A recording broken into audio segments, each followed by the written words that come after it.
jenis alat pemadam api yang tuan-tuan perlu tahu. Okay.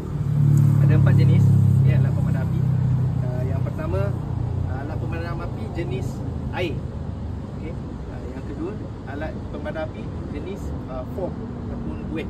Okay. Yang ketiga, ni yang kita selalu nampak, lah dekat mana-mana bangunan, alat pemadam api jenis debu kering. Okay. Dan last sekali, alat pemadam api jenis CO2. Okay, so 4 jenis ni jenis-jenis alat pemadam api yang kita ada lah.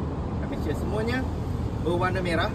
Okay, walaupun berbeza-beza function, tapi dah standardized mengikut British standard. Kita dah standardized warna merah semua. Kalau tuan-tuan nampak yang warna biru apa semua tu dah bersih lama lah.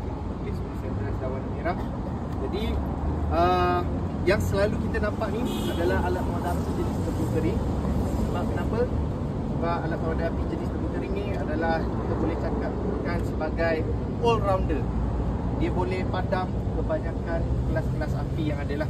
Okay, kelas-kelas api yang saya masukkan ni adalah macam kelas-kelas api jenis pepejal, macam bahan-bahan kayu, okay, kertas, bahan-bahan api jenis minyak. Macam ni ada campuran minyak. So ni kita panggil kebakaran jenis minyak lah.